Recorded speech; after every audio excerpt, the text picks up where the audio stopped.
The seagulls follow trawler. It's because they think sardines will be thrown into the sea. Thank you very much. Talking nonsense. So I thought, no, enough's enough. Why should I put up with that? Talking nonsense. So I thought, no, enough's enough. Why should I put up with that? Don't back down, double down. Don't back down, double down.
Yes, it is the breakfast bar. It's 8:36 a.m.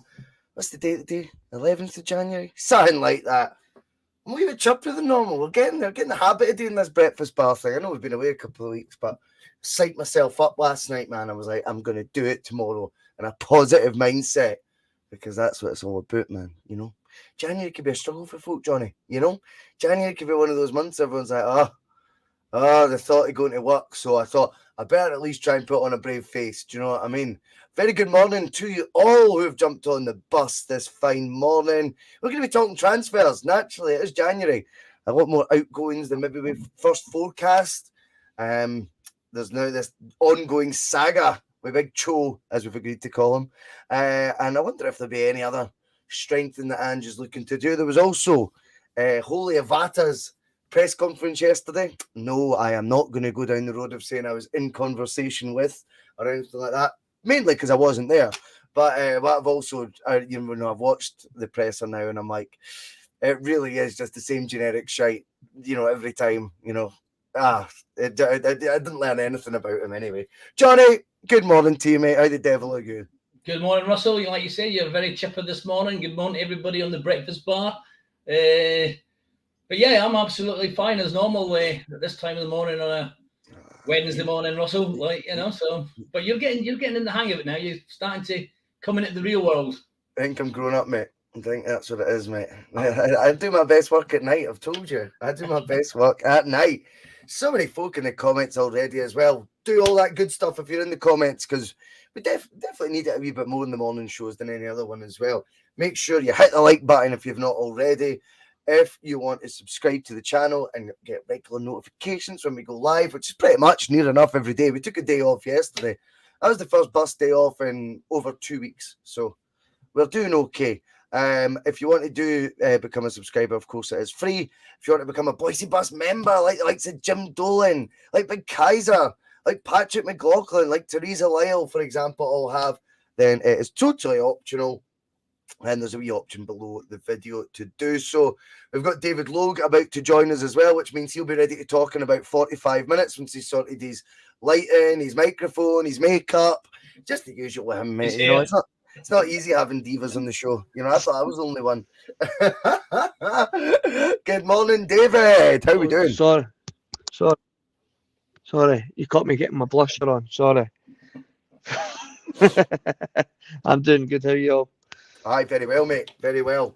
I'm I've not had actually time to do my morning routine because I've just your woke morning up. routine. What's your morning routine, David? Talk us Climb through out it. of bed. Climb out of bed. That's about it. I'm all showered and everything, man. Ready to go. Oh I yeah, thought, no. like, not in a bad way. Do you know what I mean? But like, I was like, so I don't, because I'm not slagging anyone off, right? But it's like, I put on one of the fan media outlets because I was like, maybe I'll, whilst I'm in the shower, do a wee bit of homework. I'm going to find out a bit about Tomoki Iwata Awata. and Iwata. What's And, Awata with you? aye, and I was just like, what is this? Like, 10 minutes of it was just him talking in his native tongue and like nobody talking over it. So you had to be watching it to see the subtitles. But I'd jumped in the shower, I'd committed, David. So I'm in the shower, phone's miles away, and all I can hear is Iwata talking in Japanese to wake me up this morning. I thought, All you could hear was the water running over the water. Aye.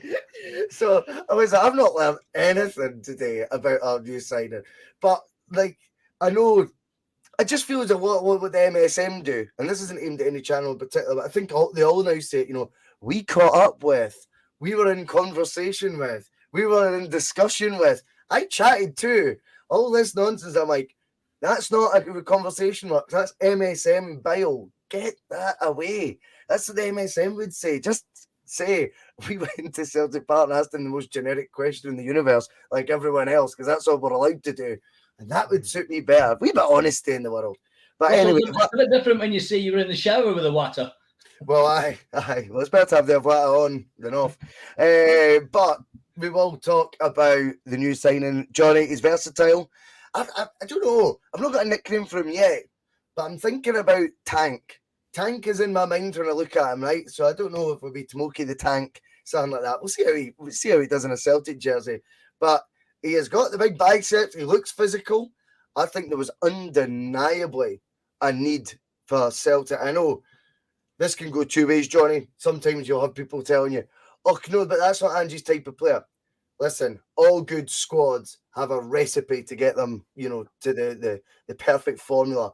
One of those elements that you need is a wee bit of physicality, and I think Celtic lack that at times, Johnny, if I may be so bold. I think this guy looks, certainly, the optics of him sitting at that press conference like that, he looks like he could bring some physicality. Also a very versatile player. Ange said before the Kilmarnock game that he could play 2 or 3 positions, and we'll see how it plays out, which one of them becomes the one he's more likely to start in. Andrew's quite laid back about it, doesn't really give anything away. We need versatility in the squad. It's became a bit of an Ange trait as well. However, one thing that hasn't been is signing people of a sort of more physical profile.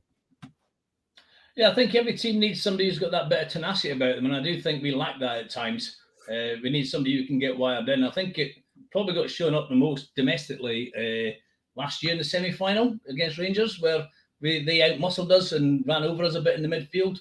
So I think every team needs that, somebody who can not so much put the foot in, but get wired in and let people know they're there and be aggressive. And I think we are lacking that at times. We don't really have the physical nature or physical presence.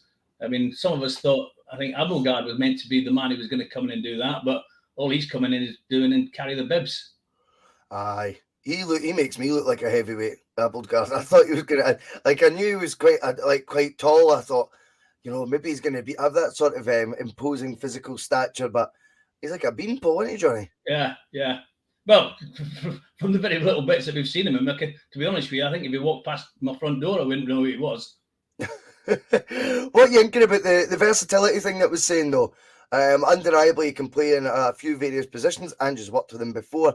It is a trait Postecoglou tends to like, isn't it, in a player that he can play more than one position?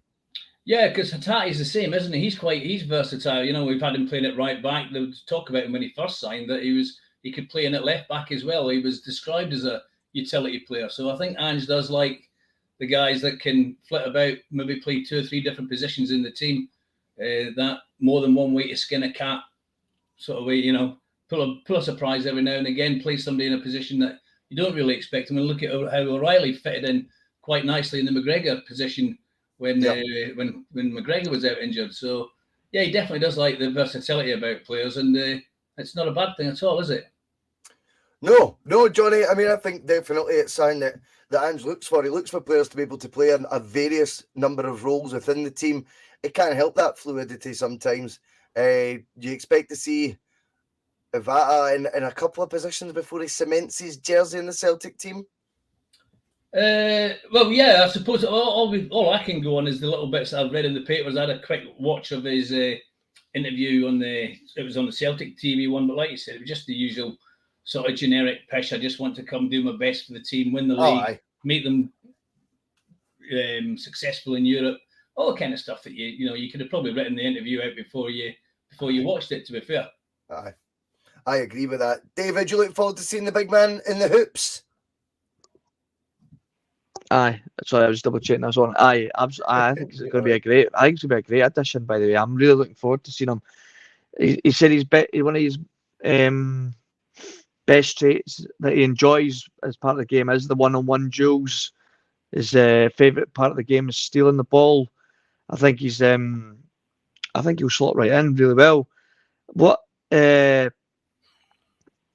like the whole idea of it being a utility player. Like that's what they said the Tati was when he came in. Yeah, I'm quite happy with that as well. Just you said the versatile. If we need you to play a bit further forward, or okay, McGregor's coming off, we're going to play you a bit more defensive, or Carter Vickers has to go off injured for 10 minutes because he's pulled up an injury. He's getting treated all right, slot into centre half, no bother. Like it's ideal to have a player like that. It's quite interesting that when Ange said that he really wanted to sign him last season, but out of respect of Murray knows he didn't. Then it starts to make sense almost why this number 6 role's never really worked out so far. It's almost as if Ange is like, I'll just make do it. Sorry? I just had a few cracks at it.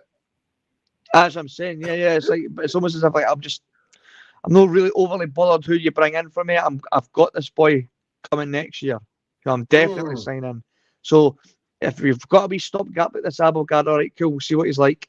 He's pish. Right, cool. O'Reilly, you'll do. And he turns out he did really well. I think he's meant to cool. O'Reilly, you're going to fill that role if McGregor's not able to until I get a Watt in, because if he's had him on his radar and pretty much looks like he said to him, look, you're coming next year, get your English sorted. I'm bringing you. And he's obviously went, aye, I'm coming. So I think it's almost been a case of short term until I get my long term goal, which is a Watt coming in. So I think that's maybe a reason why we've just seen so many different chopping and changing. Why is nobody really getting a hold of this number 6 position to give McGregor a real competition? Well, that's because we're relying on McGregor staying fit the whole time. If he doesn't stay fit, I'll just make do with what I've got until I get the boy that I want in.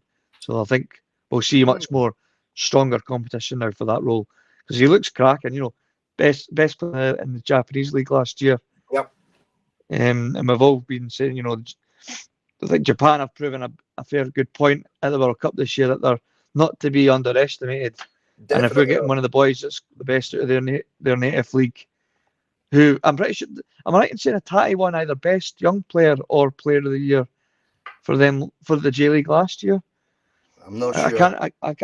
I maybe read that wrong, but if we get a player like a Tati coming in and doing that and hitting the ground running so well, Kyogo hitting the ground so well, maybe it does take a little bit longer, but you could, he's still made a great impact and he's on form just now.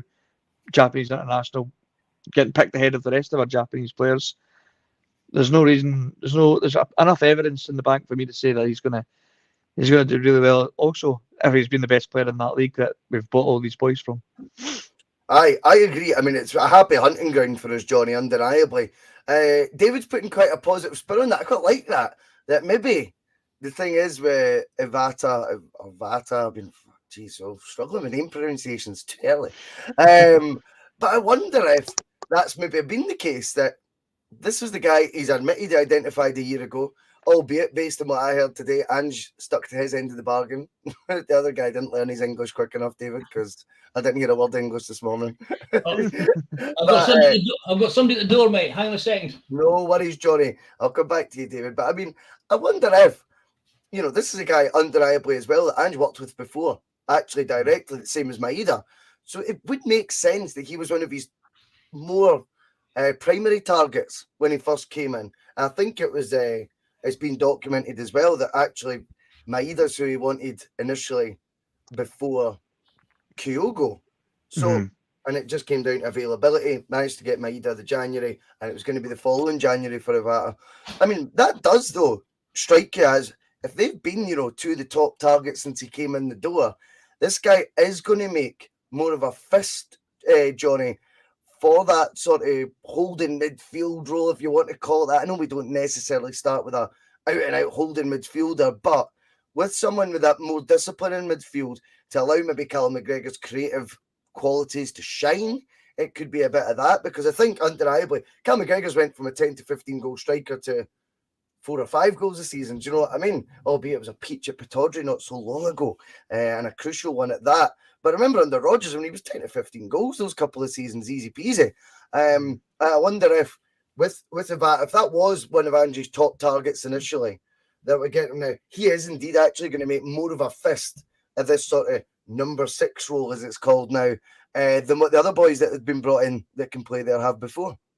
Yeah, you'd like to think so. I mean, like you say, with the fact that Ange's wanted him last year and has been keeping tabs on him and keeping, I think from what I've read, keeping up to date with him as well and keeping him informed on things. So he might be playing in McGregor's position to push McGregor that little bit further forward. The judge is watching us from abroad right now. He's loving life. He's been right chirpy this week whilst he's been getting a bit of sunshine, Johnny, hasn't he? Yeah, he's just getting his own back on me because I kept telling you all how I was on the beach in Jamaica at Christmas and watching you all and keeping up to speed with things. But yeah, getting back to what we're talking about there, I think he's obviously been the target for Ange all the way through, and like I said, the other ones have been almost paper over the cracks sort of situations until he could get to the man he wanted to, maybe push McGregor further forward into the midfield and bring back that driving force that he brought to the team, particularly, over the last couple of seasons, and driving us on and changing games like he did against the Rangers last year in the 2-1 game. And that was all down to McGregor's driving force, wasn't it? I agree. So he probably is missing that in that part of the park. It's going to put pressure on the likes of Tati and O'Reilly to keep their positions as well, isn't it? Depending on who decides to go with it. No, I definitely agree with that. David Kaiser comes in with a good point here as well. I mean, if that is arrival also means Callum McGregor can maybe get more of a rest if this guy is a serious first team player, because 60 games a season, Cal's 29? He's 30 this year, born in 93. I'll be 30 this year. 60 games a season is a high volume of matches to be playing year in, year out, and he's done it. No problem at all for us. But now when you're into your 30s, I know all about it, 60 games a season can become a bit more of an ask. Now, I'm not saying in any way, shape or form his fitness levels have remotely dropped of late at all. I'm not saying that. But I think just for, it's not a line that you want to be going down year in, year out. Right, we need to hang our hat on you 60 games a season. This will provide surely that wee bit extra respite, that wee bit extra time off the pitch for someone like Calmac to be at his optimum level when he is playing, as opposed to just, if he's putting in 9s out of 10s, 30, 40 games a season, as opposed to 7s and 8s, 60 games a season, that's a better thing for Celtic, definitely. And it is about time that we address that, because I think what it also does is it puts an obscene amount of pressure, I think, on Calmac. Now, this is a guy who only took on the captain's armband, remember, 18 months ago as well. That brings different pressures with it, albeit I think he's took to it really, really well. And I just think 60 games a season is quite a lot to be putting on a player year in, year out. And I think Kaiser makes a great point there that, that we need to factor that into it as well. No, definitely. I mean, nobody's questioning or doubting Calmac's fitness levels, but when you get to this sort of point in your career, like it's more relying if your body can handle what your fitness levels are going to put it through almost. Like this is a wee term for Steve O'Mac in the comments, and now a brilliant new contributor to the pod, and obviously Phil. But there's only so many tickets on your bump card, and if you're putting 60 games in a season at now in your sort of late, 29, 30s, 31s, that's going to take its toll. And obviously bringing in a guy like Iwata, who's, I think, what is he, only 24, 25? He can obviously take that load on. 25. Is it 25? Another Yep. thing that he did, what he said in his press, I don't know if it was the presser that Celtic Park put up or the one that the media guys put up, but yeah, he did mention that what he really enjoys about his game is he likes taking the ball into tight space. He likes working with the ball in tight spaces. So another player that obviously feels comfortable in that role of, under pressure.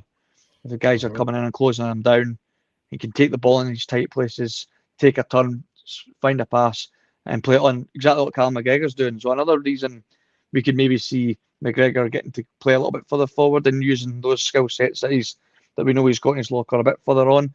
If, say, O'Reilly's dropped form for 2 games, or Yeah. or Moyes no getting up to speed, but you can fit McGregor a bit further forward because we know what he can do in those positions. And then if we've got a reliable guy at the back that says he likes to take the ball under pressure, likes to steal the ball off other players, really enjoys a one-on-one duel with a player. Hopefully he doesn't find himself in those situations too often. But if he likes doing that, then I'm more than comfortable knowing that he's going to deal with that situation if it ever occurs. So, no, yeah, a guy that can take that amount of load off Kyle Mack is only a good thing. This whole you can't drop Kyle Mack though, he's our captain. Nobody's saying he's getting dropped. He just needs to let him rest. He doesn't need to be manage him playing a wee bit better. He doesn't need to play 90 minutes against a Kilmarnock side that aren't trying to play football, or I don't know, just a team that we're already 6-7-0 up against, which we've seen a couple of times since Ange's come in. Calmac can easily come off and put his feet up, and let Iwata do something. I know, I agree with that. I mean, I think it's not just going to be arrivals. I mean, obviously, we're looking at, the Cho potential signing, David. That's the only other potential arrival on the horizon. Where do you stand with that one? As that went on, I mean, we're realistically only a third of the way into January. Is it a compliment to how Celtic have got business done on the whole under Ange? Because it's been, you hear of a player being linked and the next day they're sort of confirmed signing, or they're about to be announced on a certain date sort of signing. Or is it one that's dragged on because there's been a change in attitude towards transfers? What are we to read into this? Because the one thing we can all agree on is we've had it pretty good, particularly in January windows, with getting business done and getting it done swiftly. Remember this time last year, Riley McGree had sort of turned us down, and it was like, oh, what the fuck's going on there? And then, within 2 days, Matt O'Reilly was in the door. Do you know what I mean? There was a succession planning. We hadn't heard of a link with Matt O'Reilly. Suddenly, boom, signed, done, and a mainstay. He's became in the first team. The Cho one's taking a bit longer than what we're used to right now. Are you pretty relaxed about that? Or, again, it's just human nature because we've been, you could say, spoiled in a way with the swift approach Celtics took to identifying targets. Does it concern you a wee bit more? This one has dragged on, as it were, albeit, as I say, if we just take a step back, we're a third of the month into January. I'm fairly relaxed on it. I feel like it's dragged on because of he was identified mid-World Cup. And I think that, I know we signed Arthur Johnson right off the back of the World Cup, but I think he was identified before before that had happened, because it was a case of, by the way, that Canadian right back is playing really well. Apparently that's the boy that signed for Celtic. That was already done. Whereas I wouldn't be surprised if this was the same case with Cho, that we've maybe had tabs on him. He goes and scores 2 goals at the World Cup, which obviously then other people start to take notice of him, and then that obviously creates more suitors. Everybody that we've signed so far, I feel we've not really had much in terms of competition of other people trying to sign them, whether it's a case of Ange has already managed to do his due diligence to get them in the door before anyone else has found them on their radar. And that's because the only player that we really had, say, an issue with or any sort of stalling was the Riley McGree one, because obviously it turns out Middlesbrough were also looking at him, and he chose mediocrity, so rather than silver. But that's fine. This time we've got a guy who's got 3 million followers on Instagram, all because of he smouldered on the bench. Apparently, he went from a very small number of Instagram followers to a shot of him on the bench to 3 suddenly million or something. 3 million, Aye. because he's going to be the front. He'll be the front and center of the Celtic calendars next year. So he scores 2 goals at the World Cup. South Korea, South Korea, they performed all right at the World Cup. From what I remember, I think they performed as well as probably were people expected, but they performed all right. You know, you got the 2 goals. So he's now got Mines and apparently Rangers and an MLS club all now looking at him as well. So now we've got a case of, well, we have his club are now have got suitors, and they're going to maybe entertain them all, and hopefully they get a bidding war. And I think that's why it maybe feels like it's stalling longer, because of the length of time he was identified, pretty much from the time the ball hit the net against Ghana up until now. So it's just been a case of like, well, they're doing their little, they're going to do their bit. Jae-Sung Park is the boy who used to play for Man United, the technical director for this club. He was apparently in London yesterday, according to Sky Sports, speaking with Celtic. So that's positive. I've not heard that there was nothing said about, oh, well, they're also meant to be meeting Rangers and they're also meant to be meeting Mines. It's just been a case of they're in London today, apparently speaking to Celtic. That's all Sky Sports had to say about that. I've not seen anything else since. So I'm pretty relaxed on it. I think if Ange wants him, we'll get him. In terms of, am I excited about him coming? I don't know enough about him to suggest like to be. Oh, let's get this boy in the door right away. Like I'll just kind of see how it plays out almost. Giakoumakis hasn't left yet, so until he leaves and we haven't got a replacement in, that's maybe when I'll start panicking. No, I think that's fair comment as well. I mean, for me, we need to increase the options up front, though, Johnny. I don't think, Giakoumakis being there. I mean, if Giakoumakis were to leave, I'd be hoping that 2 were going to come in. If I'm honest, I still think that we've got strength and depth in every other position on the park, maybe even more. Contenders for certain roles than we would expect to have normally in a squad, and yet that area just having two players for it, I think, is a bit of a surprise. Obviously, Giakoumakis thinks we can talk about in a wee minute as well. With the Cho one, the one thing I would say that it's a good example that you give when you talk about Middlesbrough being the other club, mediocrity. I mean, the clubs that have been linked with Cho, as well as Celtic, don't really stand up. Mainz, and apparently they don't want to even go up as high as 3 million. Minnesota being the other club. And of course, there's the noisy neighbours having very loose links as well. And I don't know if there's a bit of mischief making going on there. And that could be a really basic tactic, by the way, just to speed along the transfer from the players' side. You know what I mean? That could just be as lazy a link as that. It'd be very unusual when you look at the past, sort of 10 years for Celtic and Rangers to be going for the same player. I think only Scott Allen is the example I've got, Johnny, of us doing that. And obviously our 250 grand blew them out the water. Just a bit of a surprise. Wasn't it? Yeah. Can I just say on the Cho thing, I think there's 2 or 3 ways I sort of think about it. I'm pretty relaxed about it, as much as because up until 2 months ago I'd never heard of the guy, which we've got to say is pretty consistent with most of the players. Of the course. Right. Of course, the other way of looking at it is that, as some people say, it's on the screen there, Lawwell's back in the building, that's why it's being dragged out. Another way I think about it, because Ange doesn't usually hang about. Once he gets a sniff of the guy, i.e. Riley McGree, not being exactly enthusiastic or committed to coming to us, he tends to move on very quickly. Now, if he holds out for this guy, then that tells me that Ange really, really wants this guy. If I was him, I'd be thinking to myself, well, wait a minute. They've got a striker there who's had a good record in Holland. He had a good record in half a season last year, and he's not really getting game time. He's going to be thinking, I'm at the highest level of my profile I've ever been at the moment. As David says there, I don't do Instagram and all that stuff, but 2 million followers on Instagram, which shot through the roof because of the World Cup, or as much because of the World Cup as anything. You'll be thinking, if I'm going to go there and warm the bench the same way as the big Greek lad has, I don't know if I fancy that.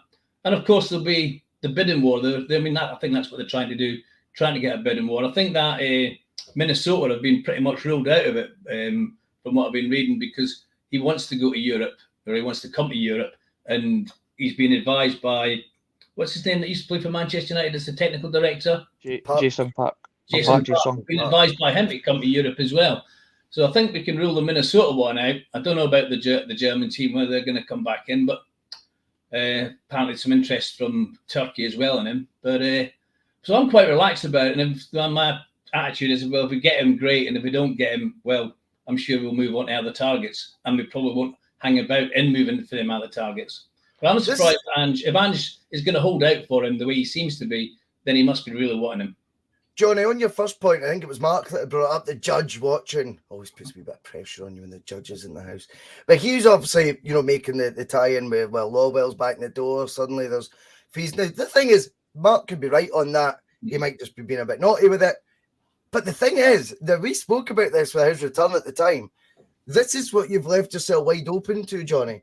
If any transfer now isn't done as swiftly as what we've seen on the reg the last 18 months, because you've brought him back in, you have left yourself wide open to that sort of scrutiny. This is one of the reasons why I thought it was a bad move, because it's a sideshow that may well not actually be remotely related to why Cho's not in the door yet. It may well be that it's got absolutely nothing to do with that. But when he's in the door, there is going to be a massive number of supporters with a body of evidence, Johnny, to go, seen this movie before, I'm going to join 2+2 and get 5. Maybe they're getting 4. We don't know. That's the thing. This is why I was so against this appointment in the first place, because it brings another element of doubt to the supporters, an element of suspicion that's wholly unnecessary. And I do think brings already, I've found when I look on social media and things, a slight negative vibe to what could just be very normal protracted transfer talks. Very run-of-the-mill, nothing to be panicking about. But because of the presence of one guy that we associate with picking up transfers time in, time out, that then leads to the other questions being asked. And that's why this appointment was so unnecessary for me. And we just might need to get used to this now. There's been a decision made that has brought a lack of faith again from a huge element of fans. So don't be surprised then when they use that as a stick to beat you with, when they see any sort of differences to how other transfer dealings have went in his absence. Yeah, I mean, we said it even, I think we said it pretty much almost as soon as Bankier announced that he was going to be leaving. Long before the AGM and all the rest of it, we were saying Law was coming back in for that. And hey, lo and behold, we were proven right. Now, what we've got to hope for is that we're not proven right on the fact that he comes back in, because it is inviting the negative. Yes. When we didn't need to invite any negative. We had nothing but positivity about Celtic, virtually from when Ange walked in the door. I mean, even when the first 2 or 3 results weren't going the way we wanted them to go, we could see the direction he was trying to take us. And from pretty much since we beat Aberdeen at Pittodrie, it's been nothing but positive vibes from Celtic on the playing front, on the transfer front, those coming in, those going out, the money that we've got in for guys that were on short-term contracts by the end of the, less than a year or 12 months on the contracts to go.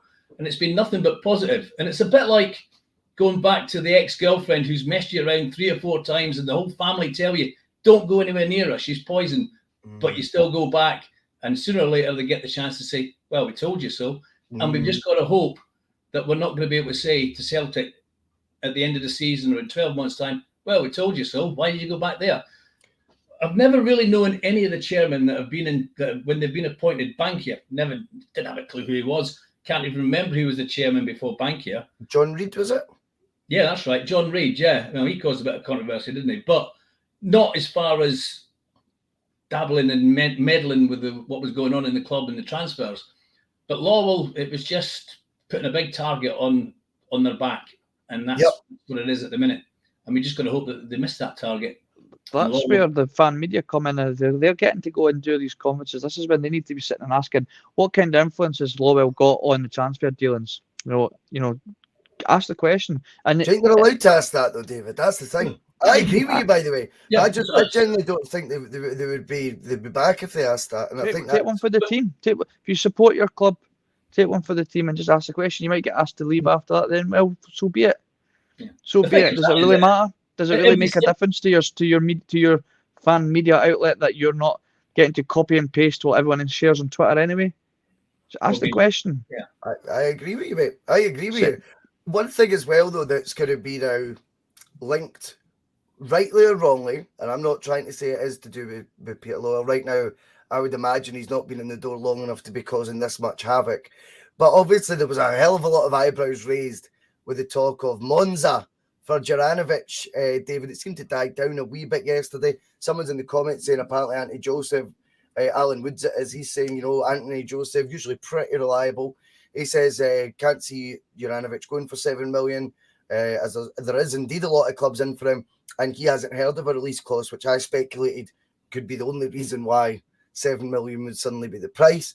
He's not the only one being linked with moves away. Giakoumakis you've touched on already. Stephen Welsh now getting apparently a lot of suitors. There's the curious case of Adam Montgomery coming back from his loan spell. He was pictured training yesterday. I wonder if... Back, is it? He was pictured in the old training gear. I wonder if you'll be someone that they might look to be maybe moving on permanently as well. Anyone else we could see go in this window? I do think it was described as going to be an agile window by Ange, if you remember back to the AGM in December. Agile being the word. If we bring in 3 or 4 and we let 3 or 4 go, that would be a pretty agile January. I think Adaguchi will be one of the names on that possible list. I don't think it's worked out for him at all. And if you're bringing in now the best player in the Japanese league to play the position that you were apparently meant to be coming in to do, I think he's probably going to find himself on a plane back to Japan or maybe not. So I don't think it just doesn't seem to work in Europe for him, unfortunately. It's a shame because I thought in those small spells he looked like a tidy wee player. But we got rid of the tidy wee players that were coming to do it. We don't need them. We need players that are going to make a real impact to the squad. And unfortunately, Adaguchi hasn't done it. Maybe McCarthy, but I think he's quite happy. You know, he's got a pretty lucrative contract there.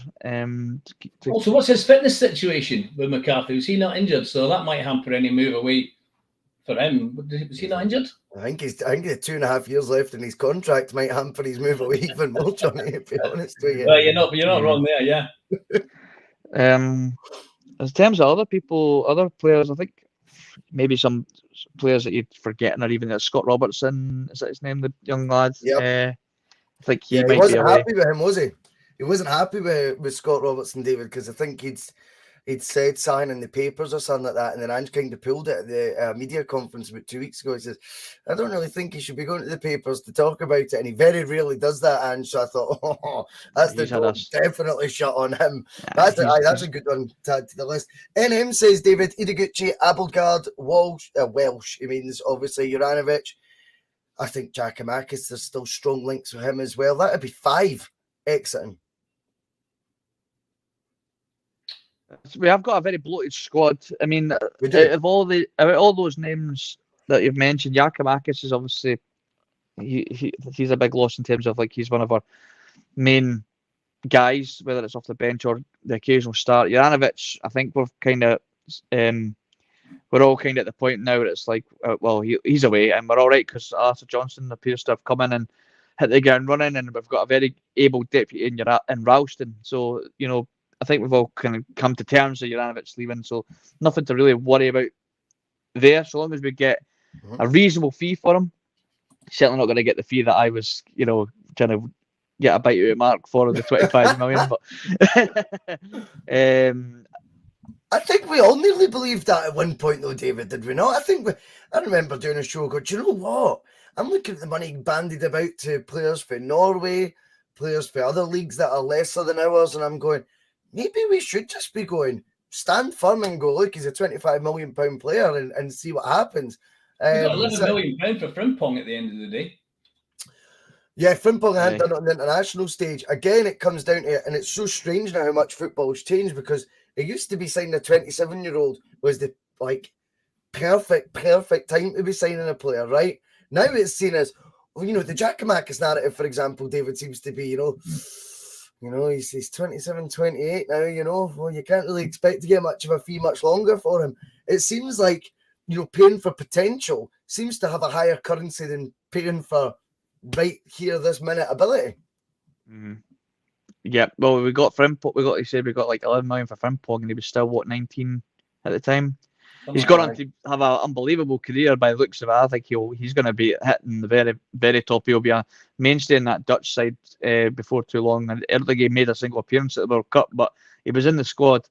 Whereas Juranovic, it is a weird note because it's like you said, that 27, 28, it's like peak athlete time. That's when you're like you're seeing you were seeing big money getting splashed about. But now, I think it's the new sort of norm is to go for young and mold them into your kind of player to fit your squad.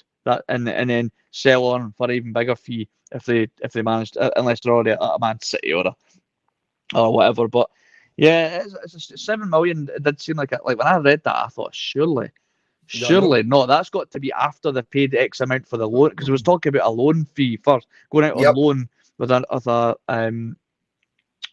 option to buy or not an option to buy, an obligation to buy. I was like, surely that's after they've already paid 3-4 million for the loan. I know. It just seems a very odd one. But you're saying that's starting to kind of quieten down a wee bit. I don't know if like Monza. I don't know the Italian league at all, apart from your top 3 teams. Sure. But I think Monza are one of the more lower to mid-table sides. Is that really right 15th? Is it to do with money, or is it to do with a lifestyle choice? Like living in Glasgow, living in Italy, because you've had a taste of Champions League, albeit you didn't turn up for it as well as we'd hoped. And playing it at that level and at Celtic has got you to being a starter for the Croatian side. And you really want to go to a team where nobody's really. I ain't really heard of Monza properly until just the other day. Like I said, it's not a league that I pay much attention to. You want to go there? That's about all I know about Monza. Say that again? It's got a racetrack. That's about all I know about Monza. Yeah, it's Berlusconi who's running them as well, so I think he's quite ambitious. I think he's got a chunky change that he's looking to spend.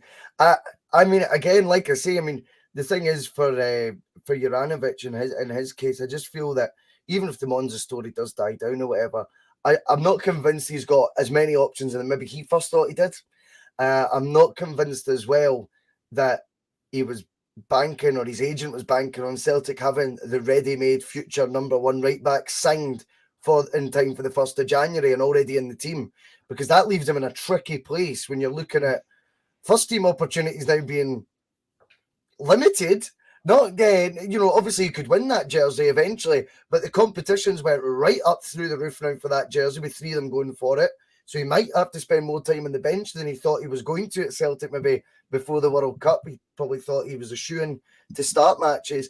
And then you've got the other option of, well, who's actually interested here? Where's Real Madrid? Where's Chelsea? Where's Man U? The calibre of the team has certainly dropped, hasn't it? Yeah, so you've got to dampen your expectations a wee bit sometimes. What about the other ones? Abelgard, David, you okay with that? Yeah, see you later, bud. Yep. Yeah, just sending back from where he came, yeah. Another interesting one is Maeda being linked to Southampton. Now that's one that worries me, that one. Okay. That one worries me. Mainly because I've got a bet on my mark, and he's not going to get that. He's not going to finish that if he leaves in the January window. But I certainly want to see Maeda leave. I think I've always said since he came in, I think he's a major part of the way we play football. We're starting to really reap the rewards of his attributes now. Now that he's playing with confidence, it'd just be a bit of a sting if he just goes to Southampton, who are, let's face it, I think they're championship side next year. Is that really where you're wanting to go play football? I think he's pretty committed to the cause at Celtic. He's keen to play under Ange. He's to leave after only signing a permanent contract 6 months ago would be, I think, a weird one for me personally. I think Southampton's a better option for Giakoumakis than Maeda, if I'm being honest. If he's looking at moves to Who was the Italian striker we used to have up front? Pele. You're not that Pele. Pella. He went to a Chinese team to do that. You could do a job like him for Southampton. I could see that. The thing is with Maeda, Johnny, if we do expand on it, it's just a bit of gossip. It's January, we're allowed to. Again, he's one of 3 25-year-old Japanese internationals we've got in the team. Hatate him and Uvata are all 25 years old, long-term contracts. Maeda's just had a goal-scoring World Cup as well. Celtic could really call Southampton's bluff on that and go, well, where do you want to start the bidding, guys? Because it's going to be 8 figures upwards. There's literally no need for us to sell this guy.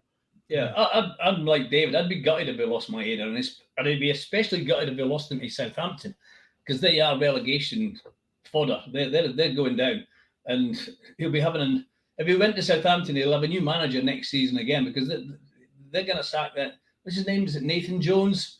I mean, it's his second attempt at moving from Luton, and I think he's won one game, and that was in the cup there. But no, I'd be gutted, because the thing about Maeda is he is now, as David's just said, we're now starting to see probably more of the real Maeda, if you like. I think he is starting to come onto it, and he's a unique player, you know. I mean, like, say, if we take that goal that he scored against Rangers at Ibrox there, he's the only man on that park that would have scored that goal after that horrific touch, because his first touch was horrific, wasn't it? I mean,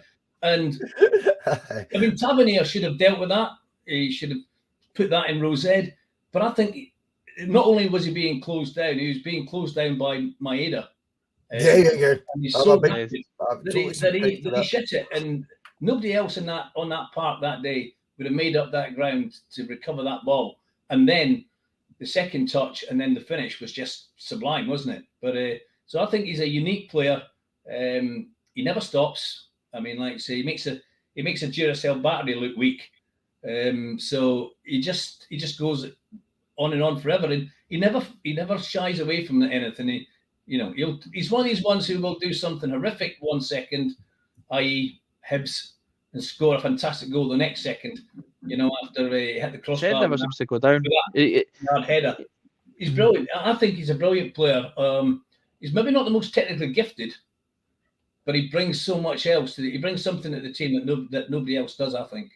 Like you said on the post-match pitch that I'm still working my way through, by the way. 3-hour marathon, that is. Yeah, man. Yeah. So I think I've got a good hour and a bit to go, but I'm getting through there. Blaming Terry for that, man. You mentioned he's now got a profile that defenders are now terrified of. Like you said, like, just mind Maeda's on the pitch today. Like, that boy's an enigma. Like, you don't know what you're getting. You don't really know what he is. He's just like, he could, like I said, 1 minute he could be terrible, the next minute he can be putting in the top bins. But it's the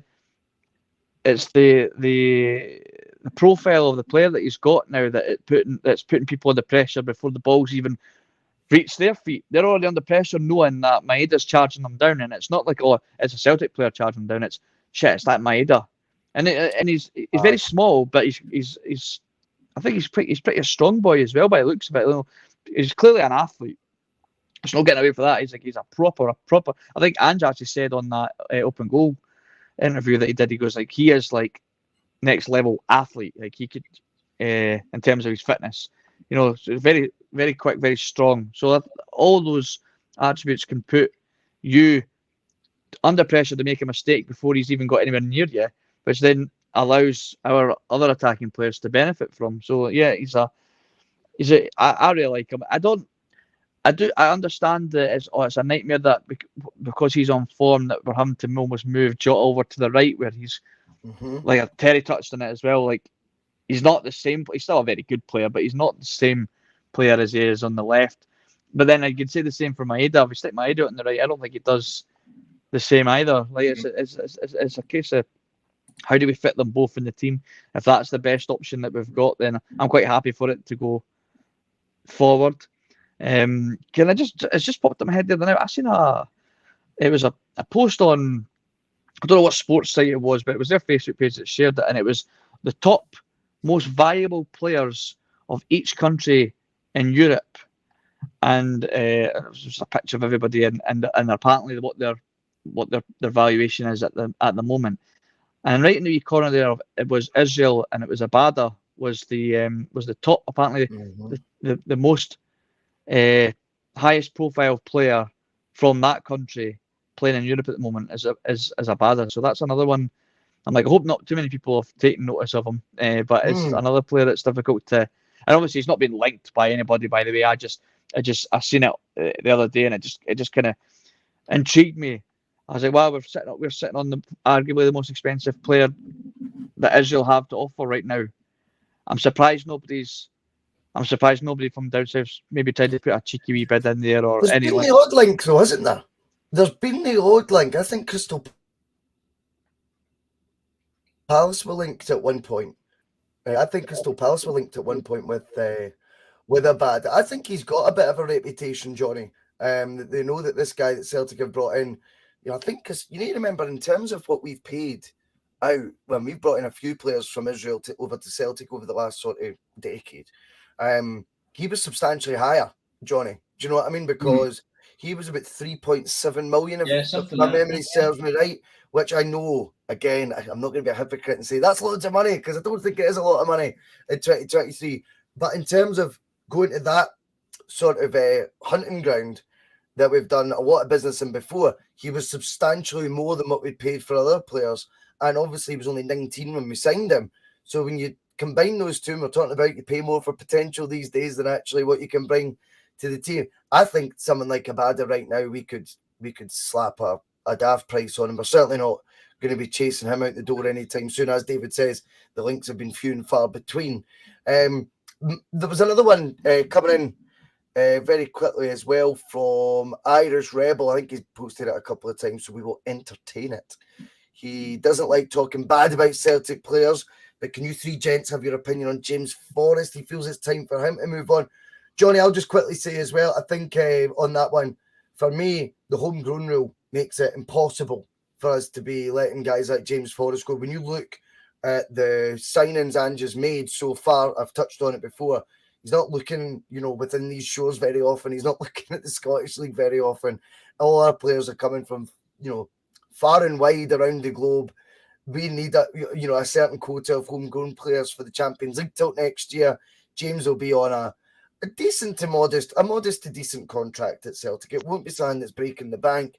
He brings a hell of a lot off the park, I'm sure, getting people, in the know about Celtic, setting examples, things like this, and could definitely, by the way, still do a job domestically against some of the teams. I did feel the Rangers start was a bit of a reach and one I wouldn't have made. I think there might have been other factors, like I've touched on before, with a bug that have led to that decision, as opposed to it being a curveball just to try and shock people.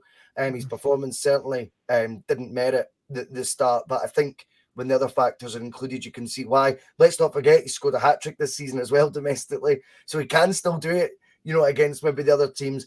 And I just feel with the homegrown rule, Irish Rebel, that'd be a non-starter. Johnny, I can't see James Forrest going anywhere. In fact, I don't see him playing for another club in his career. No, I'm the same with you on that one, Russell. It's probably the homegrown rule that's keeping him in a contract, to be fair. I think I said it on last Thursday night when I was on with you and Jonathan, that his best days are definitely in the past. He's going to be limited, I would have thought, to occasional appearances against the likes of Hibs and Hearts, Kilmarnock, Motherwells, and maybe coming on for the last 10, 15 minutes of games when somebody needs a rest. And I think, to be fair, I think Forrest is probably quite happy with that. And as you've said, we'll see out the remainder of his contract, probably retire. And I don't know if his contract's got a testimonial tabbed in there as well. May well do if he completes it. But no, I totally agree with you on that one. That's where we are with James, yeah. Good service to the club, though, but, his days are definitely limited and coming to an end, I would have thought. I think he'll accept that, though, David. I think he's just Celtic through and through. I don't think James Forrest is in a position where he's demanding to start more games than what he already is. I think he's maybe accepted the lesser role. Let's be honest, he struggled to get in the first team for years as well when he was in his youth, and he got pelters for his displays then. This is nothing new to him. In fact, he's probably more experienced and more mature now to deal with it with more ease than what he did then. I think another factor into fit in is, like bringing in likes of a lot of these Japanese lads and perhaps Korean lads, they to get them to understand the culture of the club, you need to have players that have been there, like your Callum McGregor. James Forrest is, of course, he's not a captain, but he's almost he has almost like a captain's role in terms of, I don't know what kind of. He's a pillar of the club now, mate. He's a pillar of the club. We're not privy to what it's like in the change rooms, apart from when they put out the DVDs. But I reckon, I don't know if he's a big character in the dressing room, but you need a player that understands the culture of the club to help educate these guys, make them understand. Listen, the draw's no good enough here, by the way. So don't be, we've seen it before when players have went from Celtic to the Championship or down England and they're happy with a draw and they're bewildered by it. We need to get these guys to understand that this is a must-win situation every game. Like the fans expect that, we expect, So having him still at Celtic for that is a big plus for me. Yes, his game time's definitely going to be limited, and obviously, like you said about the rule in terms of having a homegrown player in the squad for the European games. Yeah. But I think he's pretty. I think he's going out on his shield a wee bit. Like he's quite happy to live and die for Celtic. He's happy. Yes. I don't see him going to another club either. I think he's quite happy to put up his feet up, knowing that he played a massive role. 100 over 100 goals and 100 assists, is it now for Forest? And I think he can put his feet up knowing that he did his part. Whether now it's just a case of just being a presence at the club rather than being a main starter. Yes, Alex Subsey has became a YouTube member. Nice one, Alex. He said he had to jump through hoops to do it from Thailand, where he's watching us right now. I think Alan Woods has talked about becoming a member as well. He just needs some guidance on how to do it. I think is it a $sign below it or something you get and you can become a member there? I'm not entirely sure. But if you're watching on an iPhone, you can't. If you're watching on an iPhone, you'll not see that. I think you'll have to go through it, because remember, I couldn't ever find it when you were bringing it up. Oh, fair enough. But I'll be there. So I'll be there somewhere, mate. You'll find it. Big thank you to Alex Subsey. I'm just going to quickly say as well, there was a wee one of those daft sort of. Well, not daft, but like a status went out yesterday by someone going, best Celtic pods out there. There's inevitable million comments below it. Some just saying they're all shite, mate. Which I always chuckle at. Which is good, absolutely. I mean, some folk may well think that. It's their gift to think that, absolutely. It was quite humbling though, being our name was in the mix, man. We were definitely not the most commented by a million miles, but we were quite frequent. The Bhoycie'S bus was named quite a few times by people, so that was very humbling. I was chuffed with that. Are we the James Forrest of Podland then, are we? Oh, we're getting a wee bit of game time, mate. We're getting a wee bit of happy game to time. Be here. Happy to be here. I think if you're in the conversation and you're doing something right, we've only been about a year. I mean, it was good company we were in, so I was chuffed with that, and it's a big thank you to everyone who's been supporting the channel of late and getting the word out there and becoming members like Alex Subsey. It all makes a big difference. But that was quite interesting reading in the old Twitter yesterday, seeing some of the more household names, if you will, and then us in amongst it. I was like, fucking nice one, man. So that means folk must be enjoying it somehow. Anyway, we will call it there. That's just went past 9:30. It's a great wee start to the day. Jump on the bus. Try and stay positive. I know it's January. I know it's dark. I know it's miserable outside. I know everyone's skint. It's a shite time of year. Just try and stay positive, man. We're all in this together on the bus. I'll get the podcast out for all you listening on the old Spotify and other podcast platforms as well. And then I'm going to start my shift. Everyone else, have a great day. The Logue Brothers, the Logue Traders, brilliant to have you on. See you. Jim. Some of his comments about me deliberately trying to cause controversy. Well, I work in the media now. And you've got someone sitting there next to you who's an embarrassment to the media profession. He's an apologist. He's a charlatan.